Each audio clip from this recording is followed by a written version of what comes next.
Hello everyone. मैं आपका अपना दोस्त धर्मेंद्र कुमावत।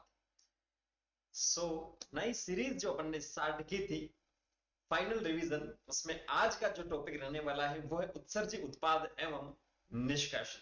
बिना टाइम वेस्ट किए अपन स्टार्ट करेंगे। 1 मिनट में अपनी बात में रख देता हूं फटाफट से। नीट बायोलॉजी की बात करते तो एनसीईआरटी पैटर्न पे आ रहा नया सिलेबस जो अपडेटेड हुआ उसी के अकॉर्डिंग सारा सब कुछ अपन यहाँ पर डिस्कस करेंगे।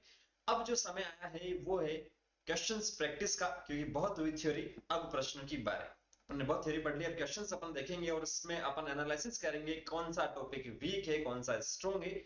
यहां पर अभी के टाइम में इंग्लिश मीडियम वाले स्टूडेंट्स के लिए बहुत सारे आपको कंटेंट मिल जाएगा, बट हिंदी मीडियम वाले जो स्टूडेंट्स उनके लिए नहीं मिलेगा। अगर 100 टीचर्स है तो उसमें से केवल एक ही है जो आपको पढ़ा रहा होगा या क्वेश्चन करवा रहे होंगे या थ्योरी पढ़ा रहे होंगे। ठीक है, सर्च कर सकते हो आप, कोई सा भी चैप्टर आपको इंग्लिश में मिलेगा, हिंदी में नहीं मिलेगा, बहुत कम मिलेगा। हिंदी माध्यम विद्यार्थियों के लिए सीरीज यहाँ पर स्टार्ट की है। आज का जो टॉपिक रहेगा वो रहेगा उत्सर्जी उत्पाद एवं उनका निष्कासन।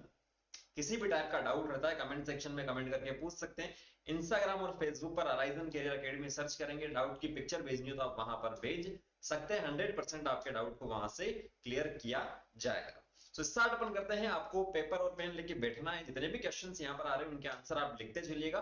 वीडियो को पॉज कीजिएगा जब भी कोई क्वेश्चन आए, क्योंकि फटाफट से रिवीजन कराएंगे अपन, आसानी की टाइम वेस्ट होगा या यहाँ पर वैसे ही किया जा रहा था, अपन फटाफट करेंगे। जो भी क्वेश्चन आ रहा है उसको एक बार आप पोज कर लीजिएगा, उसके बाद में जो मैं आंसर बता रहा हूँ उसको आप मैच कीजिएगा। टोटल जितने भी क्वेश्चन आ रहे हैं लास्ट में आप देखिएगा 50 क्वेश्चन में से कितने आपके सही होते हैं और कितने गलत होते हैं, इससे आपको आइडिया यहाँ से हो जाएगा। ठीक है, तो स्टार्ट अपन करते हैं। जो क्वेश्चन लिखा है वो लिखा है मानव में संग्राहक वाहिका से कितने निकलने वाला मूत्र रुधिर प्लाज्मा से लगभग खाली जगह आपको देर के गुना सांद्रित होता है। कितना गुना सांद्रित होता है? पहला ऑप्शन लिखा 3 गुना, दूसरा लिखा 2 गुना, तीसरा लिखा 6 गुना, चौथा लिखा 4 गुना। इजी सा ये क्वेश्चन है, इजी सा ये क्वेश्चन है। फटाफट से आप लोग आंसर लिख लीजिएगा, टाइम वेस्ट अपन नहीं करेंगे यहाँ पर। इसका जो आंसर होगा वो होगा 4 गुना। एनसीईआरटी के जो स्टेटमेंट है वो भी मैं आपको यहाँ पर साथ साथ में बताऊंगा, जिससे आपको ये नहीं रहेगी एनसीईआरटी से बाहर है। तो पहले वाले आप देखेंगे यहाँ पर तो 4 गुना आपको सीधा सीधा मिल जाएगा प्रारंभिक निश्चंद की अपेक्षा जो मूत्र उत्सर्जित होता है वो। फिर नेक्स्ट क्वेश्चन आपके पास लिखा है निम्नांकित में से नेफ्रॉन के किस भाग में क्षनित रक्त प्लाज्मा की तुलना में समपराशरी होता है? समीपस्थ संवलित नलिका, हेनले पाश की अवरोही भुजा, हेनले पाश की आरोही भुजा, और चौथा ऑप्शन लिखा है संग्रह नलिका। नेफ्रॉन के किस भाग में क्षनित रक्त प्लाज्मा की तुलना में समपराशरी होता है? तो इसका जो आंसर जाएगा वो जाएगा पीसीटी या समीपस्थ संवलित नलिका, क्योंकि पीसीटी की अगर अपन बात करें संवलित समीपस्थ संवलित नलिका की अगर अपन बात करें तो वहां से क्या होता है, लगभग 70 से 80% एब्जॉर्प्शन वहां पर हो जाता है। चाहे वो इलेक्ट्रोलाइट्स हो, वैद्युत अपघटन हो, चाहे वो जल हो या पोषक तत्व, उसकी अगर अपन बात करते हैं। और साथ साथ में क्या करता है, जो शारीरिक तरल है उसके पीएच और आयनिक संतुलन को बनाए रखने में हेल्प करता है। कैसे? हाइड्रोजन आयन और जो अमोनिया आयन है उसका सीक्रेशन करके और बाइकार्बोनेट जो उसका यहाँ पर एब्जॉर्प्शन करके। ठीक है, इसीलिए यहाँ पर ये क्या होगा, प्लाज्मा जो है उसके कंपैरेटिवली क्या होगा, आइसोटोनिक होगा, समपराशरी यहां से होगा। फिर दिया गया नीचे दिए गए चित्र में से ए बी सी डी को आपको पहचानना है। ये रहा ए यहां पर, ये रहा यहां पर बी, ये रहा ऊपर सी, और ये रहा यहां पर डी। सिंपल सा क्वेश्चन है, एनसीईआरटी का जो चित्र है वहां से उठाया गया है। सिंपल सा क्वेश्चन जो है, मतलब किसका एब्जॉर्प्शन हो रहा है और किसका सीक्रेशन हो रहा है वो आपको यहां से बताना है। और यहां से आप बताएंगे इस चित्र की मदद से जो आपको सिंपल सा एनसीईआरटी में गिवन है, चित्र नंबर 15.16.5। ठीक है, ए बी सी डी आप अगर ढूंढेंगे तो आपको आसानी से मिल यहां पर जाएगा। ठीक है, डी की अगर अपन बात कर रहे हैं तो डी आपको यहां पर आप देखेंगे तो डी यूरिया है। यहां पर क्या है, डी वाला यूरिया है। सी की अगर अपन बात करते हैं, जो सी आपको ऊपर यहां पर दे रखा है, तो सी आपके पास ऊपर जो यहां पर आपको गिवन है वो क्या है, H2O यहां पर है। ठीक है, बाहर निकल रहा है। इसकी बात करेंगे एरो का, खास इसमें आपको ध्यान में रखना है इस चित्र में कौन सा सीक्रेट हो रहा है और कौन सा एब्जॉर्ब हो रहा है। तो यहां पर डी में आप देखेंगे यूरिया किस ऑप्शन में दिख रहा है, डी में यूरिया ए और सी में दिख रहा है, H2O सी में वापस से यहां पर दिख रहा है। बी की बात करें तो बी ये यहां पर आपके पास नीचे जो लिखा है वो आप इस चित्र में देखेंगे तो बी का भी एब्जॉर्प्शन यहां पर हो रहा है और बी केवल एक ही जगह आपको बताया जा रहा है, वो H2O यहाँ पर है। तो बी आप किसके अंदर दिख रहा है? H2O पहले में दिख रहा, तीसरे में नहीं दिख रहा, मतलब इसका आंसर कौन सा हो जाएगा? ए ऑप्शन जो है, फर्स्ट ऑप्शन जो, वो यहाँ से इसका आंसर हो जाएगा। एनसीईआरटी का ही है, घबराने की जरूरत आपको बिल्कुल भी नहीं है, ठीक है। नेक्स्ट क्वेश्चन लिखा, मैक्युला डेंसा और जेजी कोशिकाएं क्रमशः किसकी रूपांतरित उपकला है? ऑप्शन पहला लिखा पीसीटी तथा अभिवाही धमनिका, दूसरा लिखा डीसीटी तथा अभिवाही धमनिका, तीसरा लिखा अभिवाही धमनिका तथा पीसीटी, और चौथा लिखा संग्रह नलिका तथा केशिका गुच्छ। सिंपल सा क्वेश्चन है, इसका जो आंसर आपके पास होगा वो होगा डीसीटी तथा अभिवाही धमनिका। और एनसीईआरटी की थ्योरी में भी यहाँ पर मिल जाएगा कि ये जो गुच्छे आसन बना है वो आपके पास क्या है? एक तो दूरस्थ संवलित नलिका, ठीक है, और यहां पर बाकी स्टेटमेंट लिखा है अभिवाही धमनी वाला भी। क्लियर है?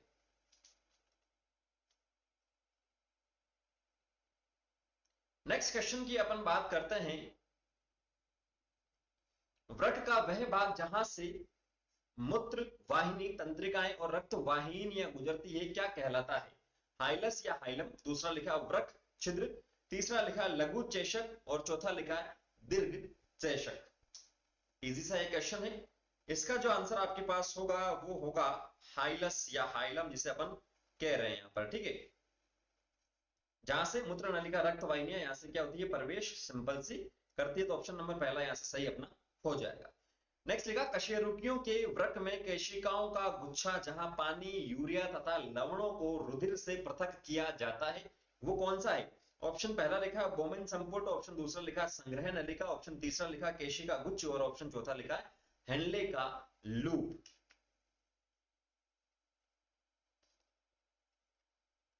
बढ़िया क्वेश्चन है। कशेरुकियों के वृक्क में केशिकाओं का गुच्छा, और केशिकाओं का गुच्छा सिंपल सा आप देखेंगे तो गुच्छ एक में ही लिखा, केशिका गुच्छ, इंग्लिश में कहते हैं ग्लोमेरुलस।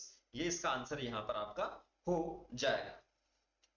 नेक्स्ट क्वेश्चन में चलेंगे तो आपको पहचानना है, जो चित्र दिया गया है आपको मिलान करना है। अब यहां पर देखेंगे तो ये ए लिखा है, ये बी लिखा है, ये सी आपको दे रखा है, ये डी दे रखा है, नीचे ई दे रखा है, और यहां पर एफ दे रखा है, और एक कलेक्टिंग रेट तो इन्होंने लिखा ही है, तो इसको मिलान नहीं करना है। आपके पास 10 सेकंड का समय, फटाफट से सोचिएगा। एनसीईआरटी का यहां से चित्र है, तो काम आसान अपना हो जाएगा।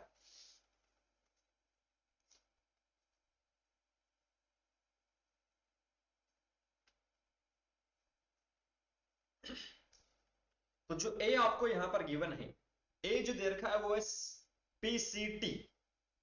ए आपको दे रखा है पीसीटी, प्रोक्सिमल कॉन्वोल्यूटेड ट्यूबुल, ठीक है। उसके बाद में जो बी आपको दे रखा है वो आएगा यहां से डीसीटी, सॉरी डीसीटी नहीं, यहां से इसको अपन साफ करते हैं, इरेज करते हैं इसको। बी जो आपको यहां पर दे रखा है वो है अपवाही धमनी, ठीक है, अपवाही धमनी।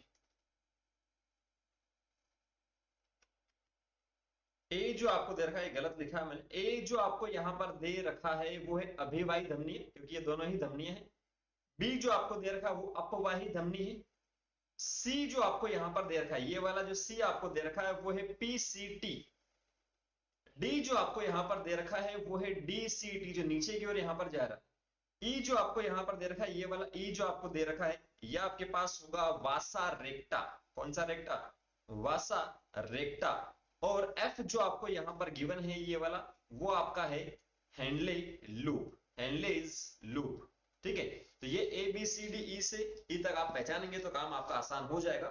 ऑप्शन जो आपको मिलेगा एबीसीडी के हिसाब से नहीं मिलेगा, ऑप्शन नंबर पहला जो यहां पर सही हो जाएगा।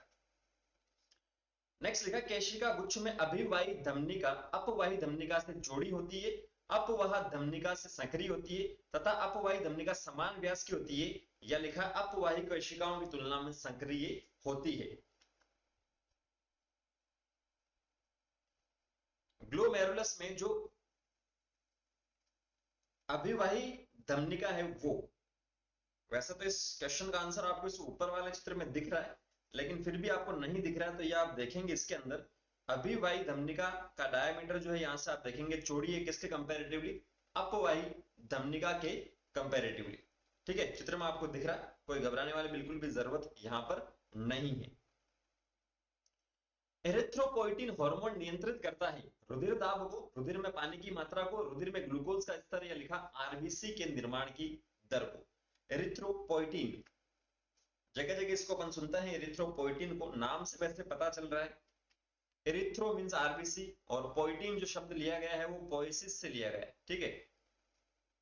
पोएसिस मींस फॉर्मेशन,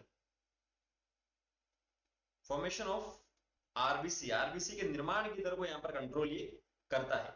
नेक्स्ट लिखा, वृक्क में रक्त की आपूर्ति होती है 35%, 20%, 90% या 50%।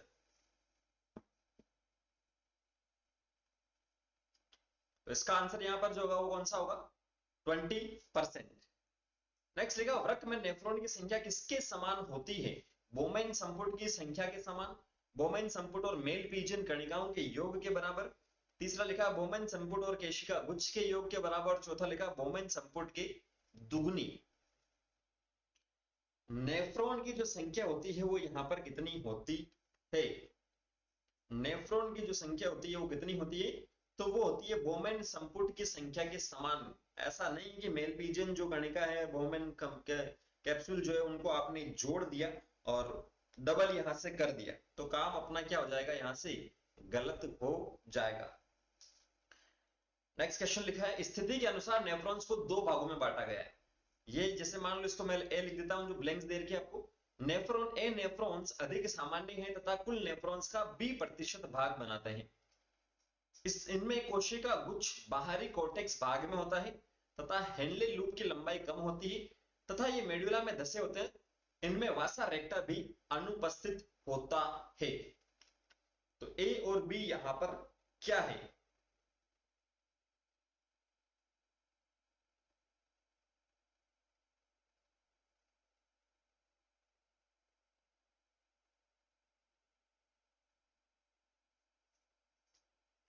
सिंपल से है ही, दो पार्ट में जो बांटते हैं, एक तो कॉर्टेक्स होता है, वल्कुट वाला नेफ्रॉन अपने पास होता है, और दूसरा मध्यांश वाला आपके पास होता है, ठीक है। कॉर्टेक्स और मध्यांश वाला जो स्ट्रक्चर अपन देखते हैं उसमें किडनी के स्ट्रक्चर की बात करते हैं, तो जो बाह्य पार्ट में होता है वो कॉर्टेक्स होता है, जिसके अंदर की ओर आ रहा होता है हेनले लूप वगैरह वास्ता रेक्टा, वो मध्यांश वाला होता है।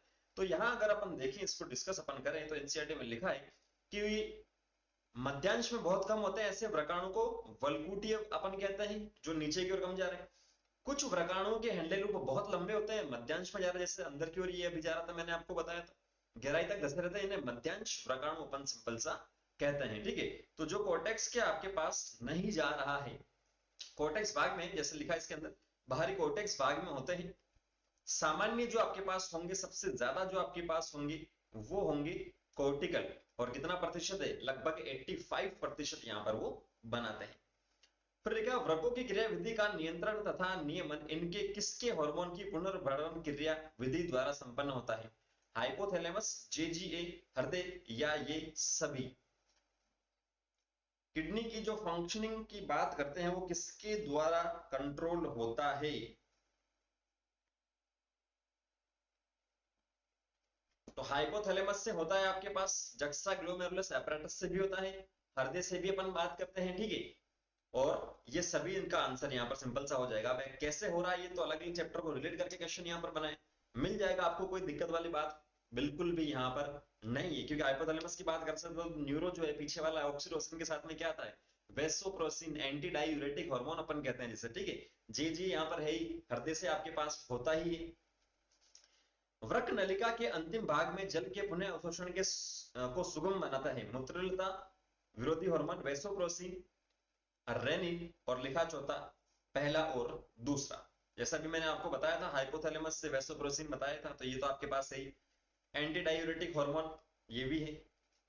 चौथा इसका आंसर यहां पर हो जाएगा रेनिन की, अपन यहां पर बात नहीं करेंगे। जल के पुनः अवशोषण को जो यहां से सुगम बना रहा है, मोस्ट करेक्ट जो आंसर आपका चला जाएगा वो कौन सा हो जाएगा, चौथा यहां पर हो जाएगा। नेक्स्ट क्वेश्चन पे अपन चलते हैं। तो नेक्स्ट क्वेश्चन लिखा है, निम्न में से कौन सी संरचनाएं वृक्कों के वल्कुटीय भाग में स्थित होती है। अभी कुछ समय पहले क्वेश्चन आया था, मेल पीजन कणिका, पीसीटी, डीसीटी, हेनले लूप, या संग्राहक नलिका। ये जो पांच आपको बताया जा रहा है उसमें से सही विकल्प का आपको चयन करना है, तो फटाफट से सही विकल्प का आप चयन करेंगे। वल्कुटीय भाग में, अभी कुछ समय पहले जो चित्र अपन ने डिस्कस किया था, ये किडनी थी यहाँ पर, ठीक है। इसको दो पार्ट में अगर मैं डिवाइड करूं तो ये बाहर वाला आपके पास क्या हो गया, वल्कुट वाला हो गया, और अंदर वाला जो आपको बताया जा रही है क्या हो गया, मध्यांश वाला पार्ट, मेड्यूलरी वाला पार्ट यहाँ पर हो गया। तो यहाँ जो नेफ्रॉन होंगे, ये नेफ्रॉन जो है यहाँ पर, ठीक है, ये नेफ्रॉन है, इसकी स्ट्रक्चर यहाँ पर आपका जो भी सारा सब कुछ पार्ट है वो मिलेगा, लेकिन इसका जो कुछ पार्ट है वो नीचे की ओर भी जाएगा, ठीक है, नीचे की ओर भी जाएगा। तो ऊपर वाले पार्ट की अगर बात करें तो किडनी की जो अभी मैंने कुछ समय पहले आपको नेफ्रॉन की स्ट्रक्चर बताई थी, उसमें वाहिकाओं की अपन ने बात की थी, ठीक है, नलिकाओं की बात की थी, मेल पीजन कणिका की अपन ने बात की थी। बट हैंडले लूप और जो संग्राहक नलिका होती है वो लंबी होती है, इस प्रकार से नीचे की ओर आता है। जैसे यहाँ पर ये स्ट्रक्चर थी, ये ये पीसीटी, ये डीसीटी, और यहाँ हैंडले लूप, ठीक है, और ये कलेक्टिंग डक्ट वगैरह, ये वासा रेक्टा, यहाँ कुछ इस प्रकार से होता है। तो ये कोर्टेक्स वाला पार्ट है, ये वाला पूरा। तो कॉर्टेक्स में आपको क्या मिलेगा, मेल पीजन मिलेगा, पीसीटी मिलेगा, डीसीटी मिलेगा, ठीक है। बाकी हैंडले लूप और संग्राहक नलिका नीचे की ओर जाती है, तो ये आपको नहीं मिलेंगे। तो ऑप्शन नंबर पहला अपना क्या हो जाएगा, सही यहां से हो जाएगा। फिर लिखा है सही कथनों को पहचानिए तथा सही विकल्प का चुनाव कीजिए, ठीक है। इनमें से कौन कौन से सही है। पहला लिखा है केशिका गुच्छ में जाने वाली रुधिर वाहिनी को अपवाही धमनिका कहते हैं, ठीक है। दूसरा लिखा वासा रेक्टा परिनलिका केशिका तथा केशिका गुच्छ सभी रुधिर उपस्थित होता सभी में, ठीक है। तीसरा लिखा वल्कुटीय नेफ्रॉन में उच्च हासित वासा रेक्टा पाया जाता है। और चौथा लिखा सानिध्य मध्यांश नेफ्रॉन में वासा रेक्टा हेनले लूप के समानांतर होता है। फटाफट से वीडियो को पॉज करके आप आंसर को बताएंगे तो काम आपका आसान यहां से हो जाएगा। पहला जो लिखा है केशिका गुच्छ में जाने वाली रुधिर वाहिका को अपवाही कहते हैं या अभिवाही कहते हैं, तो यह आंसर वैसे ही गलत यहां पर हो जाएगा, ठीक है। सही विकल्प का आपको चयन करना है। दूसरा लिखा वासा रेक्टा परिनलिका केशिका जिसे अपन कहते हैं पेरीट्यूबुलर कैपिलरीज तथा केशिका गुच्छ सभी में रुधिर उपस्थित होता है। तो फिल्ट्रेशन अपन कर रहे हैं तो होगा ही होगा यहां पर, ठीक है। उसके बाद में आपके पास लिखा वल्कुटीय नेफ्रॉन में उच्च हासित वासा रेक्टा मिलता है। अभी कुछ समय पहले बताया था वल्कुट में आपके पास वासा रेक्टा या हेनले लूप, वहां पर क्या होगा, हासित होगा, क्योंकि 85% ये बना रहा है।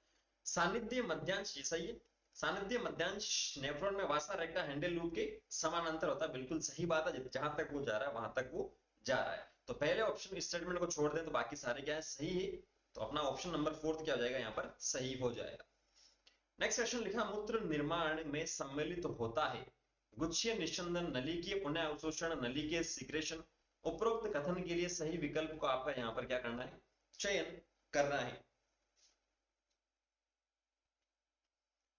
यूरिन फॉर्मेशन में क्या क्या शामिल है, तो यूरिन फॉर्मेशन में सारे ही शामिल है, चार जो तीनों के तीनों बता रहे हैं वो, ठीक है। सीक्रेशन भी हो रहा है, फिल्ट्रेशन भी हो रहा है, एब्जॉर्प्शन भी वहां पर हो रहा है।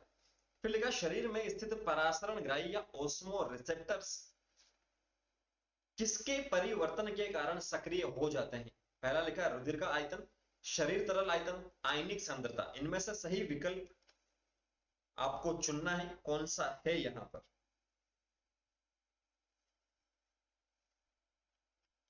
ओस्मो रिसेप्टर जो परासरणता चेंज होती है ना, अति परासरी हुआ, सम परासरी या अल्प परासरी, तो ये जो तीनों प्रकार की परासरणता अपन पढ़ते हैं उसमें से अगर चेंजेस हुए हैं किसी भी प्रकार से, तो जो रिसेप्टर से जो ग्राही है वो कब वहां पर सक्रिय होंगे। तो पहला लिखा रुधिर आयतन, बिल्कुल सही बात है, क्योंकि फिल्ट्रेशन तो रुधिर का ही हो रहा है। शरीर तरल आयतन, वो जो बॉडी फ्लूइड इसके अंदर सारे इलेक्ट्रोलाइट्स आ रहे हैं, वाटर वगैरह सारा सब कुछ आ रहा है। आयनिक सांद्रता, पीएच वगैरह की बात करते हैं, वहां पर आयंस की बात करते हैं, अगर वो चेंज वहां पर हो रहा है तब भी उसमें रिसेप्टर एक्टिव यहां से हो जाएंगे। तो ये सभी पर ये काम अपना करेंगे। नेक्स्ट क्वेश्चन आपके पास जो लिखा है वो इस प्रकार से लिखा है, यहां पर जो टोटल आपको 6 क्रिया विधि आपको दे रखी है, इसमें से आपको क्या करना है, वृक्क क्रियाओं के नियमन में दिए गए कथनों को सही क्रम में व्यवस्थित आपको करना है। सही क्रम, सही सीक्वेंस आपको देखना है। लिखा शरीर से अत्यधिक जल की हानि, हाइपोथैलेमस परासरण ग्राही, एडीएच न्यूरो हाइपोफाइसिस, डीसीटी तथा संग्राहक नलिका में जल पुनः अवशोषण, और लिखा है मूत्राधिक्य या डाईयूरेसिस को रोकना। अब इनको सही अरेंज आपको करना, 10 सेकंड का समय है, वीडियो को पॉज करके आप देख सकते हैं।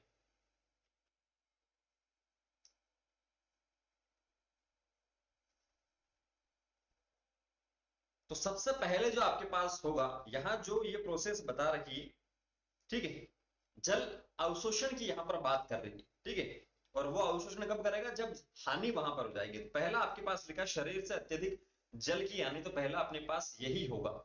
देन उसके बाद में क्या होगा, जब जल की हानि होगी तो बॉडी जो फ्लूइड वॉल्यूम है वो यहाँ से चेंज होगा। तो अभी कुछ समय पहले अपन ने देखा था वो चेंज होगा, तो क्या होगा, परासरण ग्राही आपके पास क्या होंगे, एक्टिव होंगे। तो ये एक्टिव अपन ने कर दिया।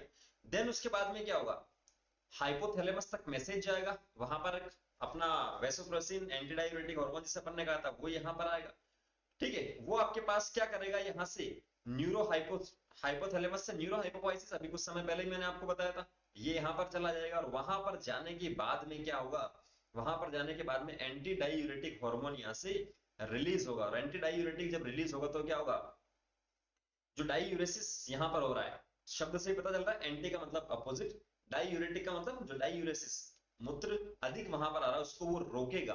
तो वो रोकेगा तो यहां पर क्या करेगा, ये यहां पर करेगा। उसके बाद में सबसे लास्ट में एक अपने पास जो बचा है वो क्या हो जाएगा, मूत्र आधिक्य को रोक देगा जब डीसीटी और संग्राहक नलिका से जल का अवशोषण करेगा वो, तब।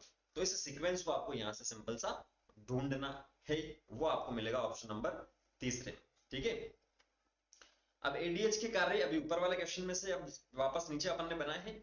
दूरस्थ नलिका या डिस्टल ट्यूबल्स के जल का पुनः अवशोषण, दूसरा लिखा है दूरस्थ नलिका से जल का सीक्रेशन, तीसरा लिखा है रुधिर वाहिनी का संकुचन, चौथा लिखा है रुधिर वाहिनी का प्रसारण, पांचवा लिखा है रुधिर बहाव को बढ़ाना, और छठा लिखा है रुधिर बहाव को यहां से कम करना। तो सही कार्य आपके पास कौन से हैं, उनको आपको चुनना है, उस समूह को आपको क्या करना है, चुनना है।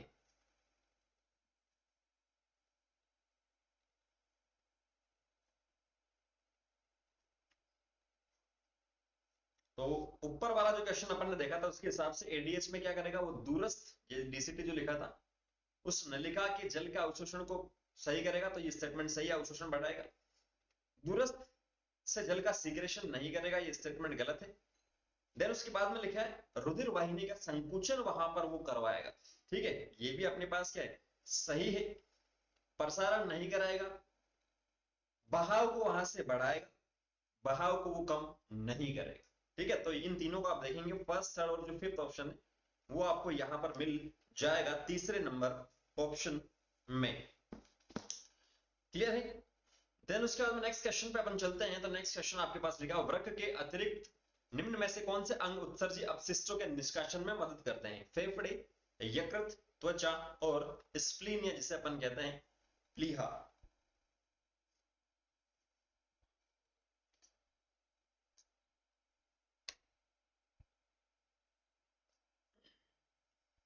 तो फेफड़े करते हैं, एनसीईआरटी में वैसे स्टेटमेंट लिखा भी है, और बाकी अपन बोलते हैं गैसेस की बात करते हैं, CO2 वगैरह था, यकृत करता है वहां से, त्वचा भी यहां से निकालते हैं, एक्सक्रीटरी जो प्रोडक्ट है वो, और प्लीहा जो वो यहां पर नहीं करता है। तो पहले तीन इसके अंदर अपन को मिल जाएंगे, ठीक है। अवयव, नली की तरल की लवणता को मॉनिटर करता है, जेजी सेल्स, मैक्यूला डेंसा, मिजेंशियल कोशिकाएं और लेसिस सेल। तो इसमें भी आपको ज्यादा नहीं सोचना है, मैक्यूला डेंसा इसका यहां पर क्या होगा, आंसर होगा। बाकी कौन सी कोशिकाएं दे रखी है कौन से नहीं दे रखी इसको आपको नहीं सोचना है। नेक्स्ट लिखा, मज्जा के पिरामिड के बीच वलकुट का विस्तारित भाग क्या कहलाता है, बेलिनी की स्तंभ, बिलरोथ की वाहिनी, बैटरीनी के स्तंभ और पेपिलरी वाहिनी। तो सिंपल सा इसका यहां पर आंसर होगा मज्जा के पिरामिड के बीच में होगा बर्तनी के स्तंभ। नेक्स्ट लिखा, रक्त दाब तथा आयतन में कमी आने पर निम्न में से कौन सी स्थिति नहीं होगी, रेनिन का स्रावण, एल्डोस्टेरोन का स्रावण, वेसोप्रोसिन का स्रावण और एएनएफ का स्रावण या सीक्रेशन जिसे अपन यहां पर कह रहे हैं।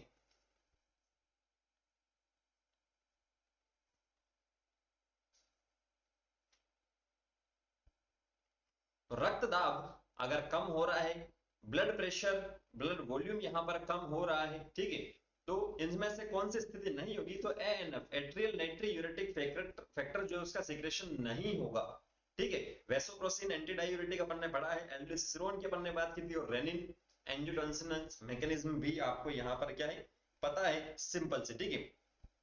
देन उसके बाद में लिखा है जेजीए एक बहु हार्मोन, ये आरएएएस है, R renin angiotensinogen aldosterone system जिसे अपन कहते हैं, जो कि रक्त दबाव तथा आयतन कम होने पर सक्रिय होता है।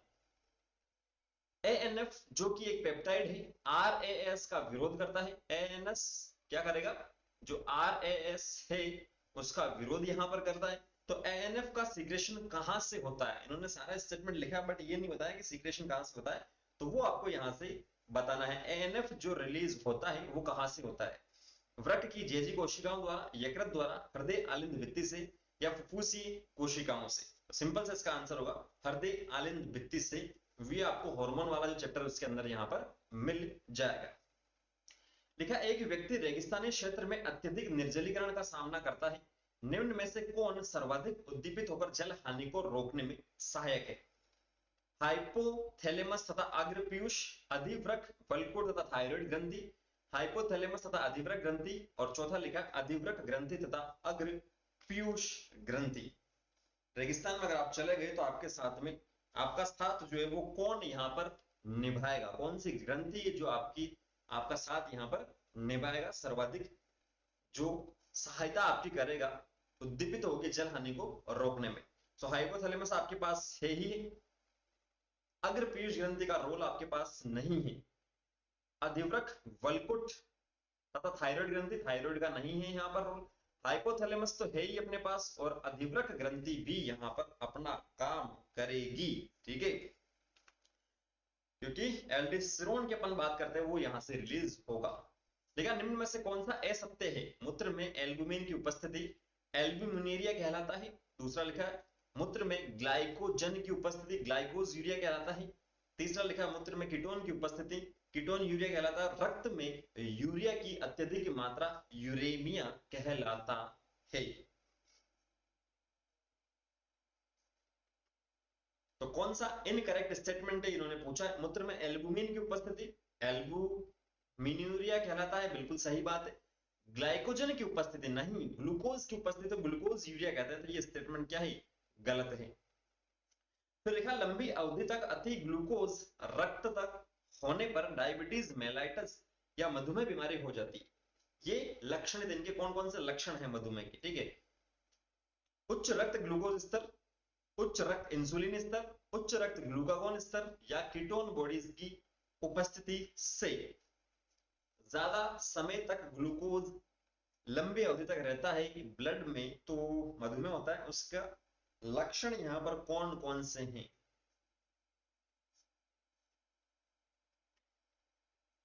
तो ज्यादा है तो ग्लूकोज का स्तर यहां पर ज्यादा होगा, तो ऑप्शन नंबर जो स्टेटमेंट फर्स्ट लिखा वो तो सही है ही। इंसुलिन और ग्लूकागोन की अपन बात करते हैं, ये रेगुलेट करते हैं करने वाले हार्मोन है, ठीक है। ऐसा नहीं कि उसकी अधिकता होगी या कमी होगी उसकी वजह से हो रहा, नहीं, एक अधिकता को कम करता है, दूसरा कमी को अधिक वहां पर करता है। और कीटोन बॉडीज की उपस्थिति की बात करते हैं तो ये भी आपके पास सही है, क्योंकि वहां पर जो ब्रेकडाउन इसका होगा तो कीटोन बॉडीज में भी चेंजेस यहां पर होंगे। तो ऑप्शन नंबर 4 तो वो लिखा वो सही है। मनुष्य द्वारा प्रतिदिन उत्सर्जित की जाने वाली यूरिया की मात्रा कितनी है, ना कि बोला है इसने यूरिन, यूरिया बोला है इसने। 1 से 1.5 लीटर, 25 टू 30 ग्राम, 1 टू 1.5 ग्राम और 80 ग्राम इन्होंने सिंपल सा लिखा है। यूरिन और यूरिया में कंफ्यूज आपको नहीं होना है, ठीक है। तो 25 से 30 ग्राम इसका आंसर यहां पर हो जाएगा। फिर लिखा ब्रश बॉर्डर सेल्स की बात करा, ब्रश बॉर्डर उपकला पाई जाती है, किसके अंदर पाई जाती है, बोमेन संपुट में, पीसीटी में, डीसीटी में, या पीसीटी और डीसीटी दोनों के अंदर।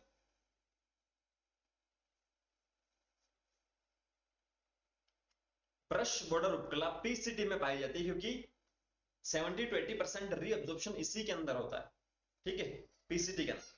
नेक्स्ट लिखा मानव वृक्कों में एक दिन में कुल कितना निष्पन्द बनता है, 1.8 लीटर, 8.0 लीटर, 18 लीटर, या 180 लीटर। कितना फिल्ट्रेट बनता है, घबराना नहीं है, 180 लीटर बनता है, उसमें से मैक्सिमम जो वॉल्यूम है 99% एब्जॉर्ब वापस से हो जाती है। इसीलिए जो यूरिन बनता है वो 2 से 3 लीटर अगर सफिशिएंट वाटर आप पी रहे हो तो बनता है मैक्सिमम, ठीक है। फिर लिखा मनुष्य में यूरिक अम्ल का निर्माण किससे होता है? पिरिमिडीन से, प्रोटीन से, ग्लूकोज से या प्यूरिन से? यूरिक अम्ल का जो निर्माण होता है मनुष्य में वो किससे होता है? पिरिमिडीन से, प्रोटीन से, ग्लूकोज से या प्यूरिन से? इसका जो आंसर होगा वो होगा ऑप्शन नंबर 4, प्यूरिन से। लिखा निम्न में से कौन से यकृत द्वारा सीक्रेट होते हैं? बिलीरुबिन, बिलीवर्डिन, कोलेस्ट्रॉल, विघटित स्टेरॉइड हार्मोन, विटामिन और लिखा है ड्रग। यकृत द्वारा सीक्रेट यहां पर होते हैं तो सही विकल्प का चयन आपको यहां से करना है।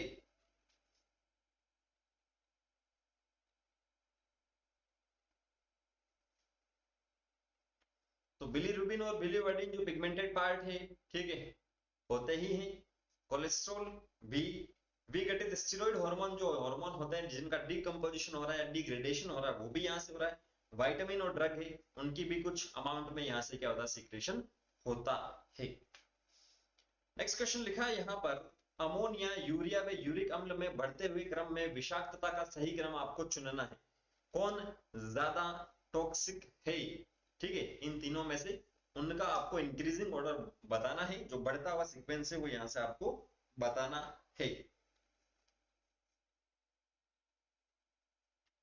तो यूरिक अम्ल यहां पर क्या है, कम टॉक्सिक है।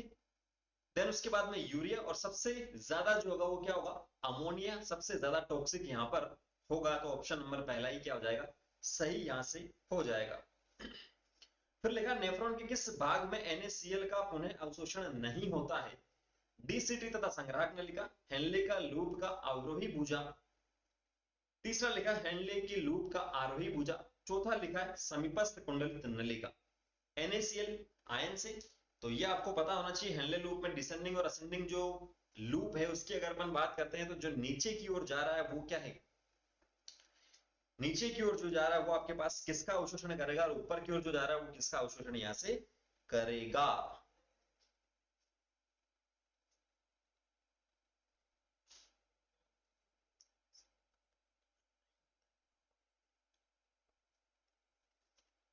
जो नीचे की ओर आपके पास जा रही होती है, ठीक है, नीचे की ओर जो आपके पास जा रही होती है उससे क्या होगा, जल का अवशोषण होगा, और जो ऊपर की ओर आपके पास जा रही है उससे इलेक्ट्रोलाइट्स का एब्जॉर्प्शन होगा। इसीलिए तो अपन बात करते हैं अति पराशरी और अल्प पराशरी की, ठीक है। बाकी डीसीटी से होता है, संग्राहक नलिका से होता ही है, समीपस्थ से भी होता है, बट जो अवरोही भुजा है यहां से उससे नहीं होता है NaCl का पुनः अवशोषण। नेक्स्ट क्वेश्चन लिखा है मूत्रण की क्रिया परिलक्षित यहां पर होती है। लिखा है अनुकंपी उद्दीपन जिसके द्वारा डिट्रसर पेशियों में संकुचन होता है, डिट्रसर मसल्स में। आप चाहे तो इसको छोड़ सकते हो क्योंकि ये डिट्रसर मसल्स जो आपको यहां पर नहीं दे रखी है, ठीक है। बाकी ऑप्शन भी पढ़ते हैं अपन। परानुकंपी उद्दीपन जिसके द्वारा डेट्रस पेशियों में संकुचन होता है, अनुकंपी उद्दीपन जिसके द्वारा आंतरिक अवरोधनी में शीतल होता है, परानुकंपी उद्दीपन जिसके कारण आंतरिक अवरोधनी में शीतलन होता है, ठीक है। तो यहां पर मूत्रण की जो क्रिया होगी वो किसके द्वारा होगी, ये आपके पास रहेगा। चलो छोड़ देते हैं, डेट्रस मसल जो आपको नहीं दे रखी है, ठीक है। थोड़ा सा आइडिया मैं आपको दे देता हूं। तो डेट्रस जो मसल्स होती है वो जो यूरिनरी ब्लैडर है उसकी वॉल्यूम होती है, अनैच्छिक होती है, इनवॉलेंटरी होती है। संकुचन जब वो रिलैक्स होती है तो वहां पर स्टोर होता है जो यूरिन है वो। तो इतना सा आपको सिंपल सा ध्यान में रखना है। उद्दीपन जो है, अनुकंपी उद्दीपन जिसके द्वारा डेट्रस पेशियों में संकुचन होता है, उद्दीपन फुल हो रहा है वहां से, तो जैसे मैंने आपको बताया अनैच्छिक वहां पर है, परानुकंपी से काम इसका होगा ना कि अनुकंपी से, ठीक है। अनुकंपी उद्दीपन जैसे मैंने आपको बता दिया ये तो होगा ही नहीं, परानुकंपी से होगा, तो वैसे इसका आंसर तीसरा यहां पर होगा। नेक्स्ट लिखा है निम्न में से कौन अधिवृक्क वल्कुट से एल्डोस्टेरोन जो सीक्रेशन उसको दीपित करता है? रेनिन, एंजियोटेंसिनोजन सेकंड, गुच्छे निस्यंदन दर का अधिक होना, और चौथा लिखा आलिंदीय नेट्रियूरेटिक कारक, ANF जिसे अपन कहते हैं एट्रियल नेट्रियूरेटिक कारक। अधिवृक्क वल्कुट से एल्डोस्टेरोन सीक्रेशन जो है वो यहाँ पर कौन करवाएगा, तो वो करवाएगा एंजियोटेंसिनोजन सेकंड। ठीक है, फर्स्ट सेकंड की अपन बात करते हैं, कन्वर्जन वहां पर होता है, रेनिन वगैरह यहाँ पर आता है, पूरे रेनिन एंजियोटेंसिनोजन मैकेनिज्म अपन पढ़ते हैं। ठीक है, तो लिखा निम्न चित्र वृक्क मशीन को प्रदर्शित करता है, तो यहाँ आपके पास अपोवहन या डायलाइसिस जिसे अपन कहते हैं, पदार्थों की गति होती है। यूरिया रक्त में से अपोवहनी अपोहनी द्रव में, यूरिया अपोहनी द्रव से रक्त में, प्लाज्मा प्रोटीन रक्त में से अपोहनी द्रव में, और लिखा है रक्त कणिकाएं रक्त में से अपोहनी द्रव में। पदार्थों की जो गति होती है वो किस प्रकार से होती है। ठीक है, क्योंकि ये जो आता है डायलिसिस की जो मशीन, उसमें अपन क्या करते हैं, जो ह्यूमन बीइंग है उसकी जो किडनीज है वो काम यहाँ पर नहीं करेगी, और काम नहीं करेगी तो अपन क्या करेंगे, आर्टिफिशियल जो मशीन है उसकी हेल्प यहाँ से लेंगे। और हेल्प लेने का क्या मतलब है कि जो भी आपके पास विषाक्त या विषैले पदार्थ है उनको रक्त से बाहर निकालना, जिससे वो फिल्ट्रेशन जो रक्त है वो क्या हो, शुद्ध यहाँ से हो जाए। तो यूरिया रक्त में से अपोहनी, जो यूरिया रक्त में जो यूरिया वो कहां से जाएगा, अपोहनी द्रव जो यहाँ पर आपका लिखा उसके अंदर जाएगा। बिल्कुल ये सही बात है। ठीक है, रक्त में नहीं आएगा, रक्त में आएगा तो विषाक्तता बढ़ जाएगी। ठीक है, प्लाज्मा प्रोटीन नहीं जाएगा, केवल जो विशिष्ट अपशिष्ट पदार्थ उनकी बात करते हैं, और रक्त कणिकाएं भी यहां से नहीं जाएगी।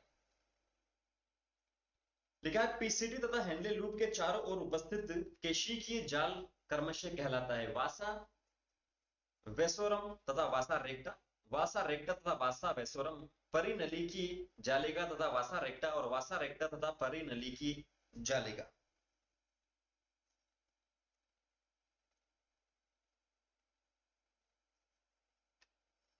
तो पीसीटी तथा हेनले लूप के चारों जो रहेगा, परिनली की जालिका और वासा रेक्टा, उसे अपन कहते हैं। निम्न में से जंतुओं का कौन सा समूह प्रकृति में अमोनोटेलिक या अमोनिया की जो बात कर रहे हैं वो निकाल रहा है यहां से। अनेक अस्थिल मछलियां, उभयचर और कीट। दूसरा लिखा समुद्री मछलियां, उभयचर और जलीय कीट। तीसरा लिखा स्तनधारी पक्षी सरीसृप। चौथा लिखा अनेक अस्थिल मछलियां, जलीय टेडपोल और जलीय कीट। अमोनोटेलिक यहां पर कौन कौन से हैं।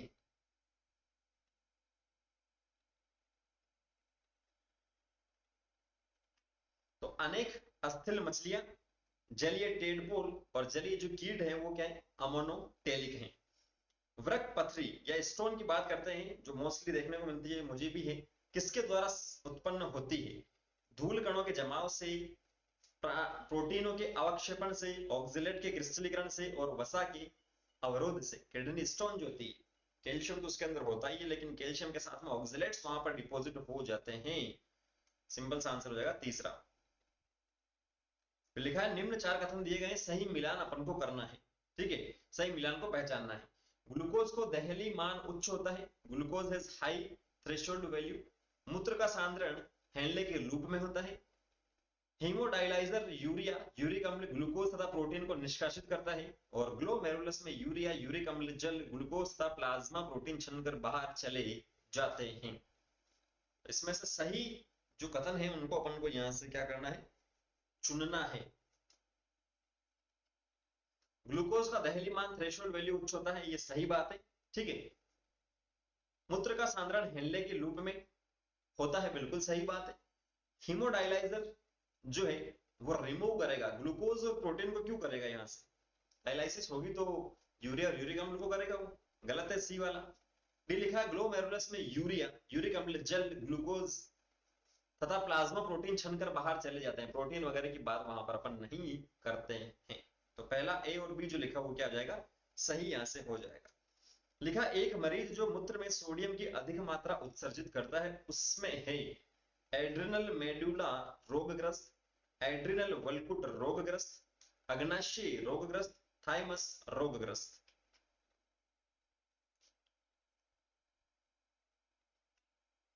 सोडियम की अधिक मात्रा है तो कॉर्टेक्स की अपन बात करते हैं एड्रिनल, क्योंकि एल्डोस्टेरोन वहां से रिलीज होता है।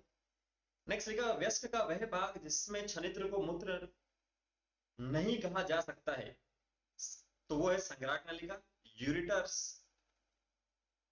हेनले का लूप, या सूक्ष्म कैलिक्स।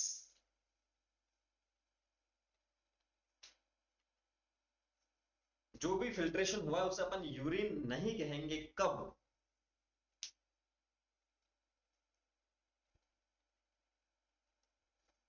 तो किडनी इस प्रकार से है, ये किडनी दोनों साइड की किडनी, ये जो नलिकाएं जा रही है वो यूरिटर से, ठीक है। सूक्ष्म कैलिक यहाँ पर अंदर होता है, हैंडले लूप इसके अंदर किडनी के अंदर ही होता है, संग्राहक नलिका भी इसके अंदर ही यहाँ पर होती है। तो मूत्र की जो अपन बात यहाँ पर कर रहे हैं, हैंडले का जो लूप है वहां पर उसे अपन मूत्र नहीं कहेंगे, क्योंकि वहां पर एब्जॉर्प्शन अभी भी कंटिन्यूसली चल रहा है। संग्राहक नलिका जो कलेक्टिंग डक्ट है वहां पर तो बन चुका, और ज्यादा एब्जॉर्प्शन नहीं होता, ना के बराबर होता है, ठीक है। सूक्ष्म कैलिक्स में ऊपर नहीं उसे कहेंगे क्योंकि फिल्ट्रेशन की प्रोसेस वहां से भी चलेगी। नेक्स्ट क्वेश्चन लिखा है यहां पर, शनित्र की परासारणता सांद्रता हैंडले लूप यू आकार के भाग में अधिक होती है। यहां पर शनित्र की सांद्रता लगभग पूछा इसने कितनी होती है, रिक्त स्थान में सही विकल्प का आपको चयन करना है 196।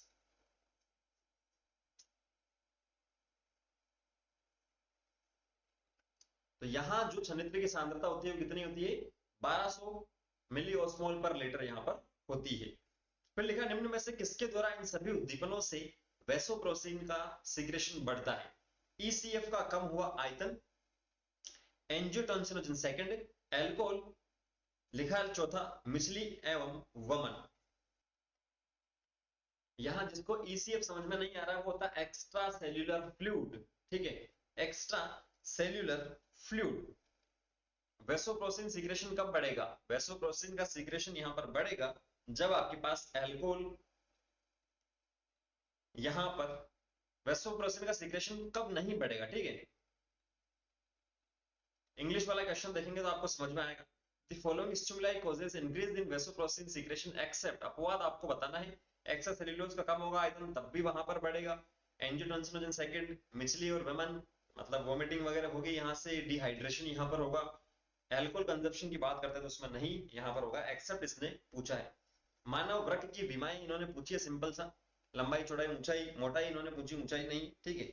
तो लंबाई 10 से 12 सेंटीमीटर होती है, चौड़ाई 5 से 7 सेंटीमीटर और मोटाई 2 से 3 सेंटीमीटर होती है। नेक्स्ट लिखा है एबीसीडी जो दे रखा है उसमें से गलत कार्य के विकल्प का आपको चुनाव करना है।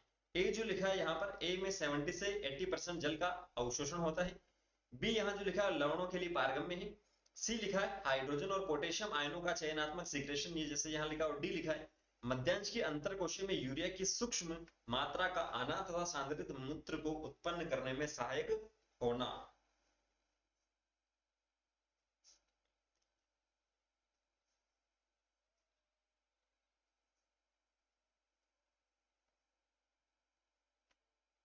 तो बी वाला जो स्टेटमेंट है वो क्या है, लवणों के लिए पारगम्य नहीं है। बी जो है वो आपके पास क्या है, descending limb of Henle's loop, नीचे की ओर जा रही है वो हेनले लूप है जो जल के लिए पारगम्य है, ऊपर वाली जाएगी तो वो लवणों के लिए होगी, ठीक है।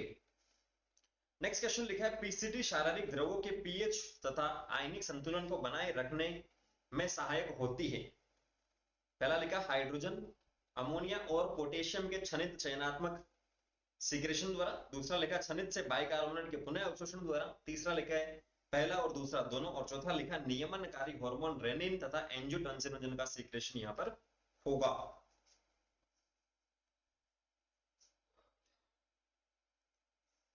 पीएच और आयनिक संतुलन को बनाए रखने में जो सहायता करेगा वो है पीसीटी। कैसे करेगा, पीसीटी में सीक्रेशन यहां पर होगा, सेलेक्टिव सीक्रेशन होगा, चित्र में भी अपन यहां पर अपन देखते हैं इस वाले में, एनसीईआरटी वाले में बाइकार्बोनेट का पुनः अवशोषण करेगा क्योंकि वो यूजफुल अपने लिए, ठीक है। और रेनिन एंजियोटेंसिनोजन की बात करते हैं तो नहीं करता है, ठीक है। पहला और दूसरा यहां पर क्या हो जाएगा, सही हो जाएगा। तो आज के सेशन में इतने ही क्वेश्चन अपन करेंगे। आई होप ये सेशन आपने पूरा देखा है, आपके लिए हेल्पफुल रहेगा। किसी भी टाइप का डाउट है तो कमेंट सेक्शन आपके लिए खुले हैं, कमेंट सेक्शन में कमेंट करके पूछ सकते हैं। डाउट की पिक्चर कमेंट सेक्शन में नहीं भेज सकते तो इंस्टाग्राम फेसबुक पर आप सर्च कीजिएगा अराइजन करियर अकेडमी और वहां आप अपने डाउट मेरे से पूछ सकते हैं। इंस्टाग्राम पर अगर मुझसे पर्सनली जुड़ना चाहते हैं तो MYDHARMENS पर सर्च कीजिएगा, यह वाली शक्ल आपको दिखेगी, वहां आप मैसेज कर सकते हैं। नेक्स्ट सेशन में नए चैप्टर के साथ में मिलते हैं। Thank you, all the very best.